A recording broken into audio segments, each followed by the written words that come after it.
C'est un véritable numéro d'équilibriste pour Charles Beigbeder. L'entrepreneur français, ancien membre de l'UMP, entend bien proposer sa vision à la droite française pour 2017. Une droite dure, traditionnaliste, qui opérerait un retour aux valeurs catholiques, défendues notamment par la Manif pour tous, tout en restant très libéral sur le plan des idées économiques.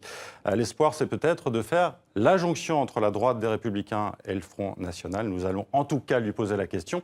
Merci Charles Beigbeder d'être notre invité. Bonsoir. Alors, est-ce que vous espérez aujourd'hui justement occuper une place dans le paysage politique français, quelque part justement entre la droite des Républicains et le Front National? Disons qu'on est plutôt ce qu'on appelle la droite hors les murs. En effet, je ne suis plus aux Républicains, mais je ne me reconnais pas du tout dans les idées que professe le Front National. Et je ne suis pas le seul. Il y a de très nombreux Français qui sont dans ce cas. Et donc, j'ai cofondé un mouvement qui s'appelle l'Avant-Garde, qui essaye de réunir ces Français, et puis qui essaye de réfléchir, de travailler sur le fond et de nourrir les grands candidats à l'élection présidentielle pour l'année prochaine avec nos convictions. Vous dites que vous n'êtes pas du tout d'accord avec les idées du Front National. Pourtant, vous étiez fin mai à Béziers, sur invitation de son maire apparenté FN, Robert Ménard.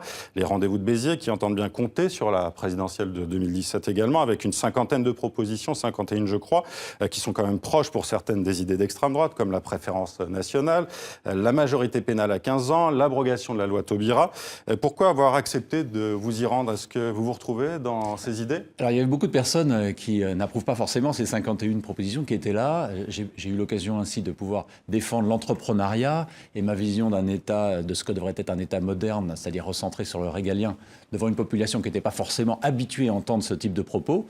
Et puis, sur la sécurité notamment, c'est ce que vous défendez. Vous ne voulez plus oui, d'un État édredon, c'est ce que... Un État qui se concentre sur le régalien, c'est-à-dire la sécurité, la justice, la diplomatie internationale, mais qui ne veut pas tout faire, et parce que quand un État veut tout faire, il fait tout mal, et c'est un peu le cas de notre État français. Donc, non, mais encore une fois, moi, ce qui est intéressant, c'est le débat d'idées. Il n'y aura pas d'alliance entre les deux grandes formations politiques de droite, parce que c'est une lutte à mort entre les Républicains et le Front National. En revanche, mais justement, est-ce que vous n'essayez pas de trouver la voie du milieu, vous? Il peut y avoir des échanges d'idées. Écoutez, là, nous, en effet, l'Avant-Garde, c'est un réseau politique participatif, une sorte de think tank, mais on ne peut pas... dans lequel on trouve des gens de la Manif pour tous, de la Marche pour la vie, contre l'avortement, Charles Mignon aussi. Des chrétiens de gauche aussi. Vous savez, le clivage de droite, gauche-droite, il n'est plus vraiment opérant. Disons que ce sont des patriotes enracinés qui défendent une vision d'un État moderne recentré. Et puis, ce qui est important, c'est le débat d'idées. Et à Rome, c'est pas fait en un jour. Je pense que actuellement, l'alternance, elle viendra probablement des Républicains. Oui, mais essayons de les nourrir au moins avec de bonnes idées. C'est important aussi de préciser vos idées, justement, et de qui vous vous rapprochez. Moi, quand même, quand je lis votre livre, j'ai l'impression que vous n'êtes pas si éloigné de Marion Maréchal Le Pen sur la question du retour aux racines chrétiennes. Marion Maréchal Le Pen qui avait dit « Il faut accepter de définir et de revendiquer quel est notre héritage et quelle est notre identité. Ça passe par l'affirmation de notre héritage gréco-romain et chrétien. » C'était au magazine Présent en novembre 2015. C'est complètement ce que vous dites dans votre livre. C'est en effet ce que je dis. Je défends en effet une sorte de réenracinement de la République, de passer de la République française à la République de France. C'est une France qui assume toute son histoire et qui donne en effet une partie de son histoire. Non, toute son histoire, y compris la Révolution. Ça veut dire que ça commence pas avec Clovis. Et ses fruits, c'est les 15 siècles qui ont fait la France.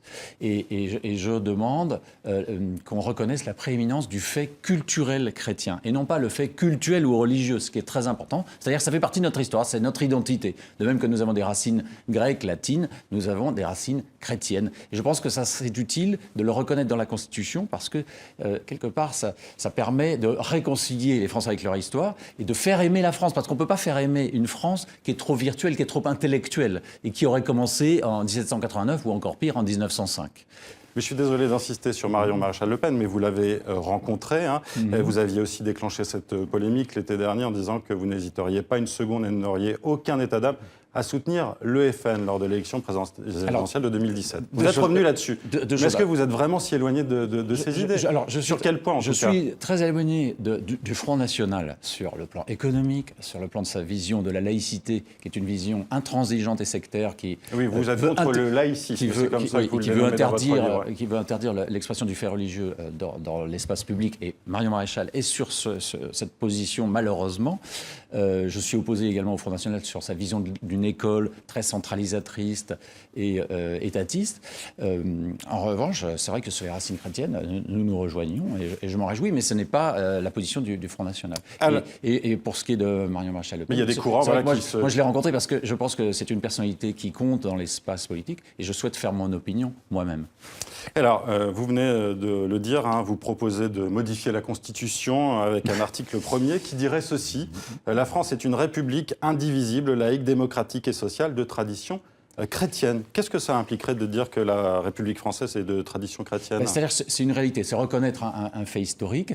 Ça permet, encore une fois, je pense, de sortir de ce déni de réalité qui date un peu de la Révolution française, ou en tout cas de 1905, et donc de faire aimer la France à tous les Français. Mais est-ce que les réalités ont besoin d'être affirmées de cette manière dans la Constitution? Oui, parce qu'on est un peu dans un déni. On fait croire est-ce que c'est pas un fantasme, aux enfants ça, à de l'école dire que que la France a commencé en 1789, voire en 1905. C'est faux. C'est pas le souvenir que j'ai de mes cours. Moi, j'ai l'impression qu'on montait beaucoup vous savez, plus loin. malheureusement, ça s'est un peu dégradé. Et l'histoire de France, on l'apprend un peu par la colonisation, l'Inquisition, l'occupation, que des périodes un petit peu troublées. Et on a tort de ne pas parler aussi de ces périodes glorieuses dont certaines se sont passées lors de l'Ancien Régime. Alors, Charles Becbédé, vous dites aussi qu'inscrire justement dans cet article premier que la France est une république de tradition chrétienne, vous dites que cela permettra de s'opposer à des traditions qui sont étrangères et envahissent l'espace public.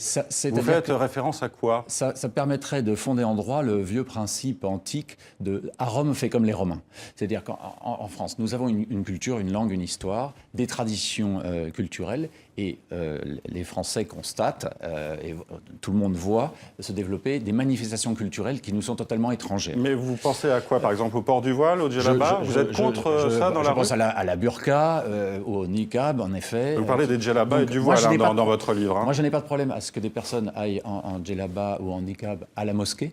De même que je n'ai pas de problème que des Français de sensibilité juive portent la kippa pour aller à la synagogue. Je trouve ça même beau.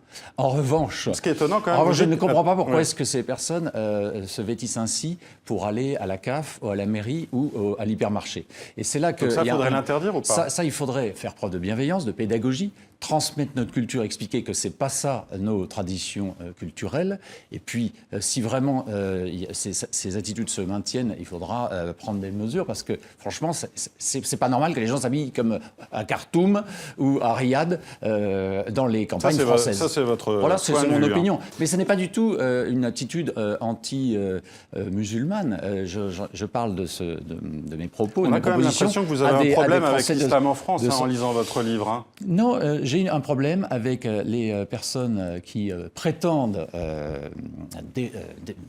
promouvoir l'islam, mais de façon conquérante et prosélyte. Et je pense, et en essayant de pousser des traditions culturelles qui n'ont rien à voir avec les nôtres. Et moi, je pense que là, on n'est pas du tout dans le religieux. Oui, mais vous écrivez, par exemple, dans votre livre... On est dans le politique. Vous écrivez dans votre livre qu'il ne serait pas normal de pouvoir construire des mosquées cathédrales avec pignon sur rue. Donc c'est impossible, selon vous, d'accorder la même place à la mosquée qu'à l'église? Il faut des mosquées, naturellement, des lieux de prière. En revanche, notre identité, notre culture, ce sont plutôt les clochers dans les villages que les minarets. C'est une évidence. Et donc, moi, je pense qu'il faut, à un moment, fonder en droit, être clair dans ce qu'est la France et ce qu'elle n'est pas. Mais est-ce qu'on n'est pas dans un fantasme, justement? Je vous repose la question. Écoutez, non, on n'est pas dans un fantasme, malheureusement. Il y a des tensions communautaristes qui sont croissantes. Il y a des personnes qui instrumentalisent la religion mais c'est pas ce que vous faites un peu dans votre livre, justement? À des fins politiques et identitaires. Non, absolument pas. Est-ce que vous ne montez pas un peu les gens les uns contre les autres? J'essaye de donner des pistes culturelles et non religieuses et culturelles. Avec une religion qui serait dominante quand même? Non, pas du tout. Il ne s'agit pas de faire un État catholique. C'est juste une république qui assume son histoire, qui lui permet de fonder en droit le principe « à Rome, fait comme les Romains », de fonder aussi en droit les lois non écrites. Oui. Et d'ailleurs là, nous avons des Français de sensibilité musulmane qui vont partager cela parce qu'ils n'ont pas envie d'habiter un pays très virtuel et intellectuel qui n'a pas quelque part d'enracinement et qui refuse toute transcendance. Et franchement, la solution est beaucoup plus simple qu'elle vous ne la décrivez. Alors, est-ce que vous croyez à l'idée du grand remplacement selon laquelle le peuplement européen de la France est remplacé par des populations originaires d'Afrique? Vous disiez y être sensible en 2013 au magazine Causeur. Est-ce que c'est toujours le cas aujourd'hui? Il y a un grand défi culturel. Je pense que... Oui, mais selon l'INSEE, les chiffres disent bien qu'il n'y aura pas de grand remplacement. Hein.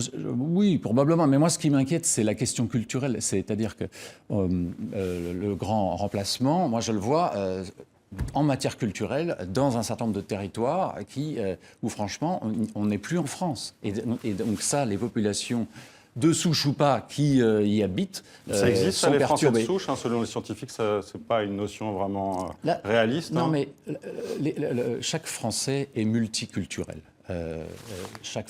Les Français sont divers. La France est diverse. Pourtant, vous dites que vous êtes opposé au multiculturel attendez, dans votre livre. Allez-y. Chaque Français est multiculturel. Et la France est multiethnique, elle est multireligieuse. En France, en revanche, la France n'est pas multiculturelle. En effet, parce que la France n'est pas le Liban. Et la France a une histoire, une langue, une culture. Et donc, et c'est cette culture de France qu'il faut retransmettre aux nouvelles générations. Alors, ça c'est pour les questions culturelles, mais sur la question économique, vous restez quand même très libéral. Est-ce que ça ne va pas à l'encontre, malgré tout, de vous, de vos traditions en tant que catholique ?